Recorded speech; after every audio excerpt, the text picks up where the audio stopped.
I do stand by it, and I say this without any personal animus at all. I mean, in some ways, I actually kind of feel sorry for Joe Biden. I mean, he's in the twilight years of his life. He is not, obviously, has not been in charge for some time, and I know this by personal observation, and now the whole world knows it, and it's been very, very concerning to me over the last, year and a half since I've had this Can you position. tell us a story when you say personal observation? What well, kind of thing did you see? This is public now because the Wall Street Journal got it and put it on the front page. But January a year ago, almost exactly a year ago, I had been asked. I became speaker in October 2023, and there were all sorts of big national security concerns and everything going on. And I started requesting a meeting with the president because, I'm kind of old school. I'm a constitutional law guy.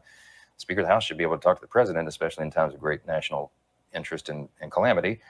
But they wouldn't let me meet with him, and his staff kept giving me excuses. This went on for like 8 or 9 weeks. I'm sorry, Mr. Speaker, he doesn't have time. What are you talking about? I'm second in line of the presidency. He has time. I need to talk to him. We had, I can't say the classified parts, but we had some big national concerns at the time that I was losing sleep over. Finally, I just went to the Hill press corps and I said, the president is not being allowed to meet with the speaker. There's a problem. So they started putting pressure on him. Long story short, they finally relented. They invited me to the White House. I show up and I realize it's actually an ambush because it's not just me and the president. It's also Kamala Harris, Chuck Schumer, Hakeem, the CIA director, everybody. And then, so I walked in the Oval and, I know what this is. They're going to hotbox the speaker on Ukraine funding. That's what it was. This is probably third week of January.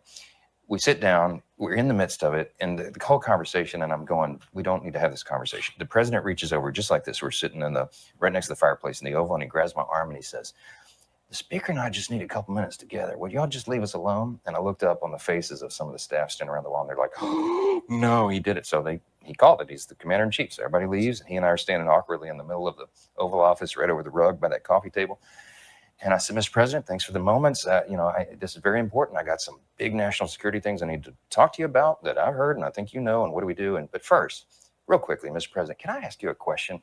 I cannot answer this from my constituents in Louisiana. Sir, why did you pause LNG exports to Europe? I don't understand.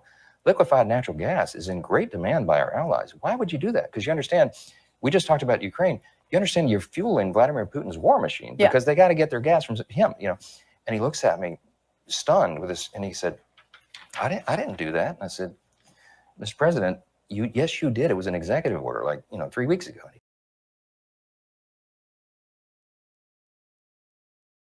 goes, no, I didn't do that. And he's arguing with me. I said, Mr. President, respectfully, could I go out here and ask your secretary to print it out? We'll read it together. You definitely did that. And he goes, oh, you talk about natural gas.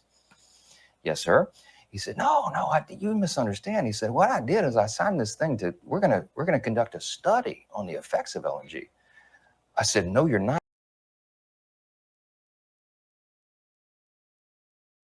As I signed this thing we're gonna conduct a study on the effects of LNG.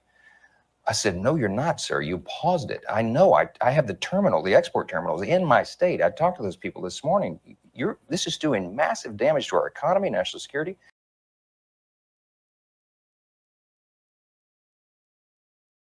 It occurred to me, Barry, he was not lying to me. He genuinely did not know what he had signed.